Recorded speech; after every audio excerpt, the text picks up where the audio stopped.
안녕하십니까. 9월 2일 토요일 말씀 묵상 함께 시작하겠습니다. 주님께서 우리를 붙들어 주시고 우리 가운데 하나님의 크신 기쁨으로 채워주셔서 하나님과 동행하는 주말 보낼 수 있기를 간절히 기도합니다. 오늘 본문은 이사야서 14장 12절부터 23절까지 말씀이고요. 바벨론이 어떻게 멸망할 것인가 하는 노래를 이어나가는데 그 노래를 통해서 하나님께서 우리에게 베풀어 주신 복 안에서 만족하고 자족하는 것이 얼마나 귀한 것인지를 깨닫는 시간이 되었으면 좋겠습니다. 그럼 먼저 말씀 묵상하시겠습니다. 너 아침의 아들 계명성이여 어찌 그리 하늘에서 떨어졌으며 너 열국을 엎은 자여 어찌 그리 땅에 찍혔는고. 내가 내 마음에 이르기를 내가 하늘에 올라 하나님의 뭇별 위에 내 자리를 높이리라. 내가 북극 지폐의 산 위에 앉으리라. 가장 높은 구름에 올라가 지극히 높은 이와 같아지리라 하는도다. 그러나 이제 내가 수월 곧 구덩이 맨 밑에 떨어짐을 당하리로다. 너를 보는 이가 주목하여 너를 자세히 살펴보며 말하기를 이 사람이 땅을 진동시키며 열국을 놀라게 하며 세계를 황무하게 하며 성읍을 파괴하며 그에게 사로잡힌 자들을 집으로 놓아 보내지 아니하던 자가 아니냐 하리로다. 열방의 모든 왕들은 모두 각각 자기 집에서 영광 중에 작업만은 오직 너는 자기 무덤에서 내쫓겼으니 가증한 나무가지 같고 칼에 찔려 돌구덩이에 떨어진 주검들에 둘러싸였으니 밟힌 시체와 같도다. 내가 내 땅을 망하게 하였고 내 백성을 죽였으므로 그들과 함께 안장되지 못하나니 악을 행하는 자들의 후손은 영원히 이름이 불려지지 아니하리로다 할지니라. 너희는 그들의 조상들의 죄악으로 말미암아 그의 자손 도륙하기를 준비하여 그들이 일어나 땅을 차지하여 성읍들로 세상을 가득하게 하지 못하게 하라. 만군의 여호와께서 말씀하시되 내가 일어나 그들을 쳐서 이름과 남은 자와 아들과 후손을 바벨론에서 끊으리라. 나 여호와의 말이니라. 내가 또 그것이 고슴도치의 굴혈과 무릉덩이가 되게 하고 또 멸망의 빗자루로 청소하리라.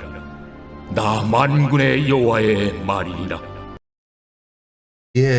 오늘 본문은 사실 어제 본문과 연결되어 있습니다. 바벨론을 향한 하나님의 심판의 메시지가 주어지고 있는데 바벨론에 대한 심판 메시지가 상당히 길죠. 13장부터 14장까지 이어지니까요. 그런데 그 과정 가운데서도 14장 3, 4절에서 이러한 노래를 불러라 이런 말이 주어지는데 그리고 나서 4절씩 이어져 나가는 노래가 쭉 흘러가요. 오늘 본문은 그 노래의 뒷부분이라고 할 수 있습니다.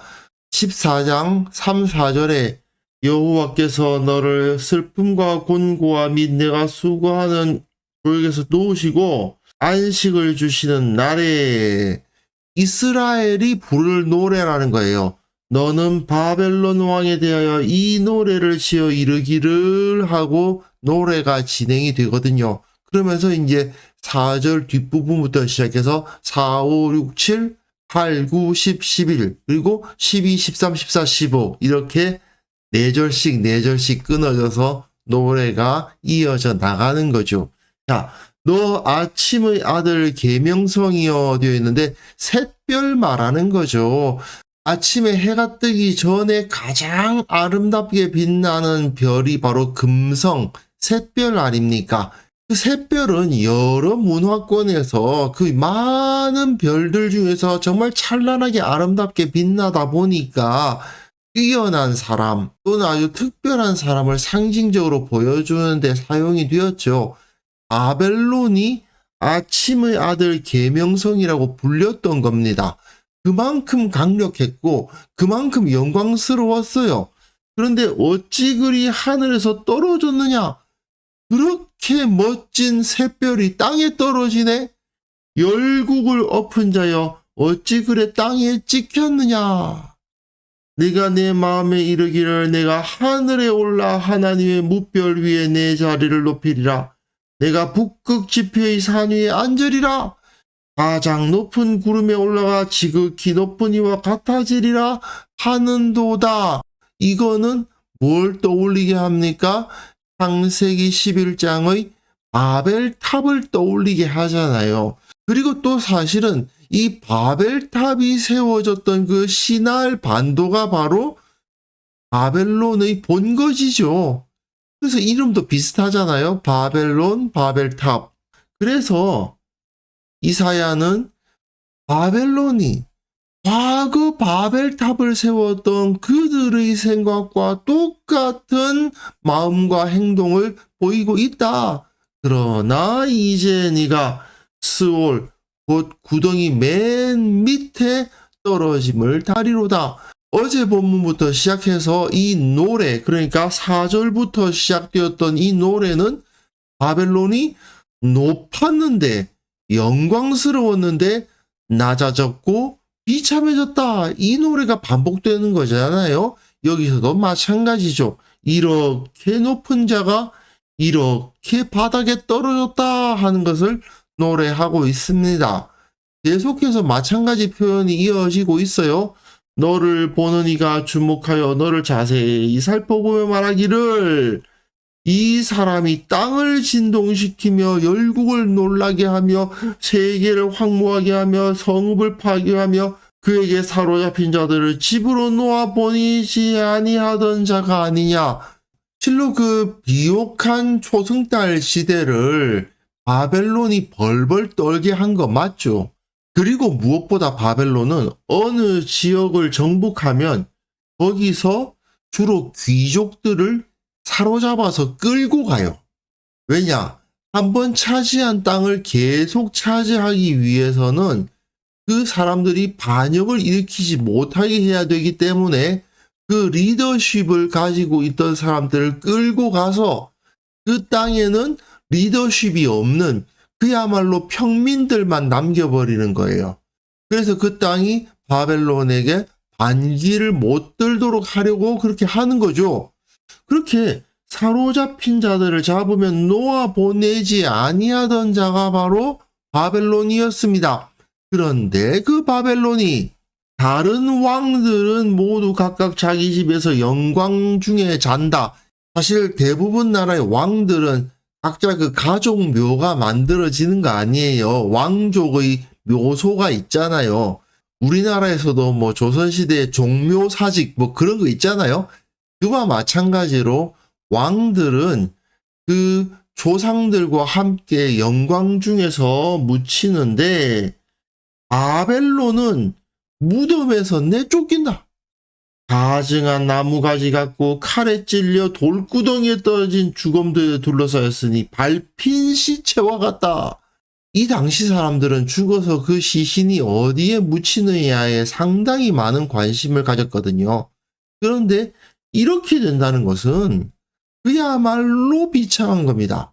죽은 다음에 그 시신이 평안하게 누워 있다는 것은 굉장히 중요한 일이라고 여겨졌어요. 그런데 이 바벨론은 어떻게 된다는 겁니까? 살아서는 뭐 좀 되는 것처럼 보였을지 모르지만 그 시체는 이런 비참한 상황에 빠지고 말 것이다. 당장은 좋아 보일지 몰라도, 당장은 힘있어 보일지 몰라도 사실은 비참한 결말에 놓이고 말 것이다. 이렇게 노래하는 거죠. 또다시 내가 네 땅을 망하게 하였다. 너희 백성을 죽였다. 그러니 그들과 함께 안장되지 못할 것이다. 악을 행하는 자들의 후손은 영원히 이름이 불려지지 아니하리로다. 그 바벨론의 죄악이 다 드러나면서 그 이름은 영원히 전수되지 않게 될 것이다 라는 것이죠. 왜요? 땅을 망하게 했고 백성을 죽였거든요. 이름을 전수한다? 이것은 왕들의 입장에선 굉장히 중요하죠. 사실은 뭐 많은 사람들이 왕뿐만 아니라 조금 높은 자리에 올라갔다 그런 사람들이 죽은 다음에도 자기 이름 남기려고 여러 가지 일 벌리지 않습니까? 뭐 토목공사 벌리는 경우도 있고 건물 지어가지고 자기 이름으로 칭하는 경우도 있고 보통 자기 이름과 자기 영광을 대대에 과시하기 위한 방책을 사용하죠.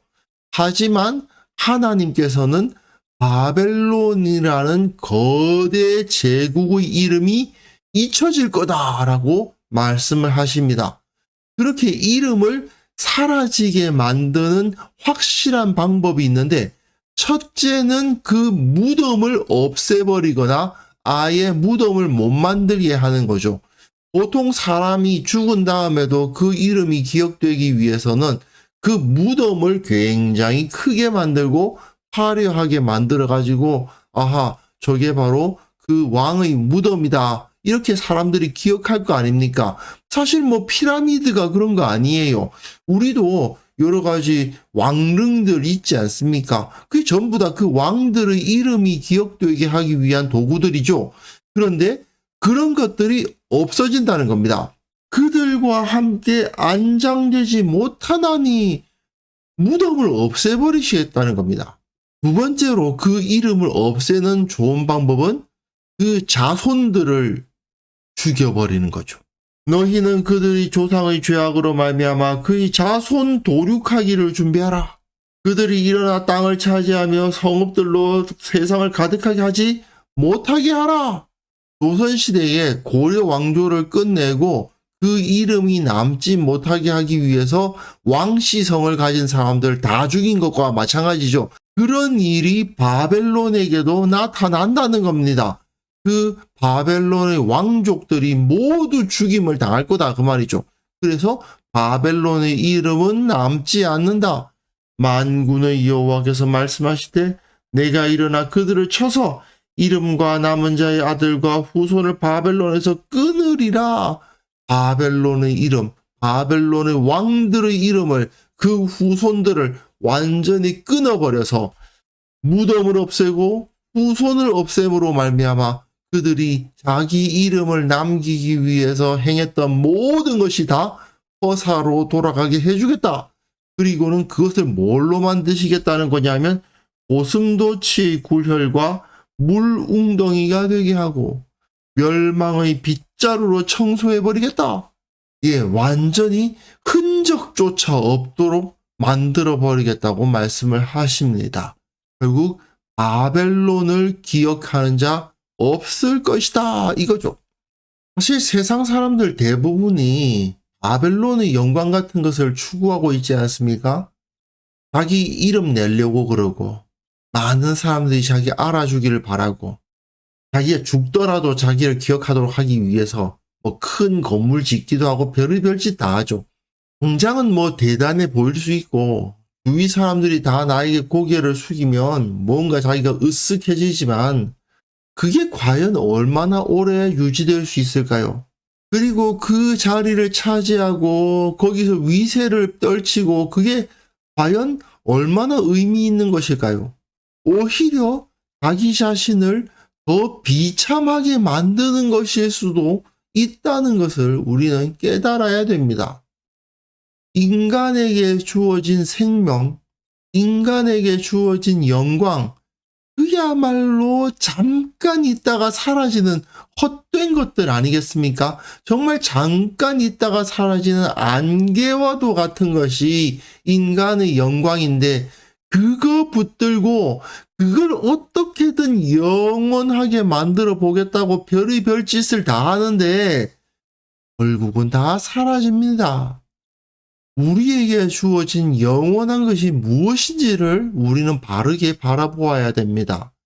주님께서 우리에게 주신 영원한 생명이 있죠.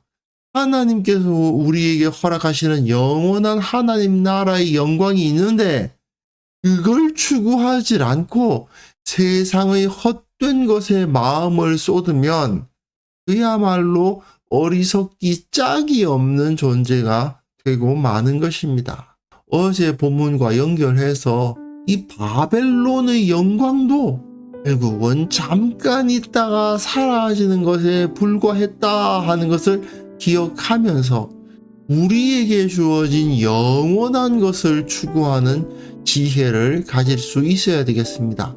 그래서 이 시간 함께 기도하실 때에요, 세상 재물 가지는 것, 세상 권세, 세상의 영광 가지는 것이 진정 가치 있는 것이 아니라는 사실을 철저히 깨닫게 하옵소서.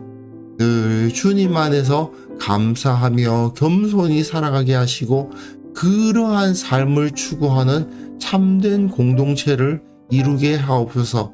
함께 기도하는 시간 가졌으면 합니다.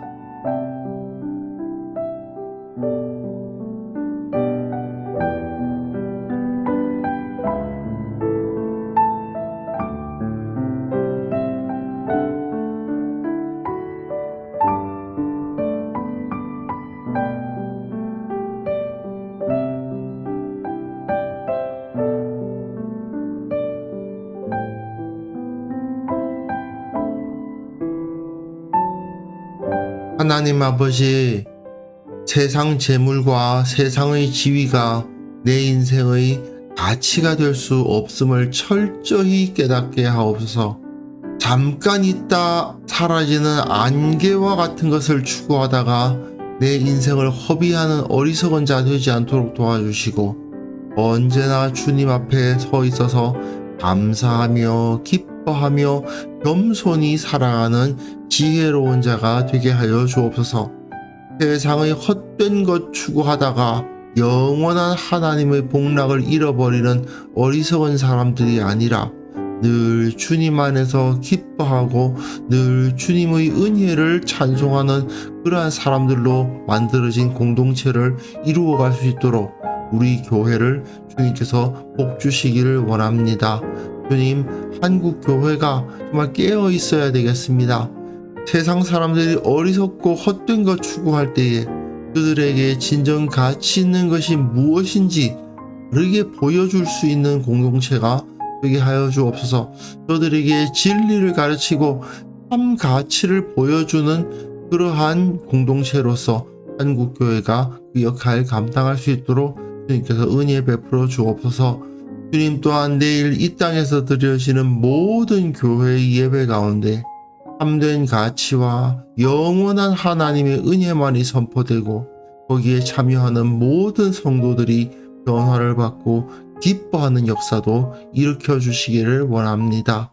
아버지 하나님, 오늘도 주님께서 우리에게 하루를 허락해 주셨음을 기억하면서 그 자체가 얼마나 큰 선물이요 얼마나 큰 은혜인가를 깨닫고 주님께 감사하고 기뻐하는 하루를 보낼 수 있도록 도와주시고, 내 모든 언행 가운데 주님의 향기만을 바라는 자가 되게 하여 주옵소서.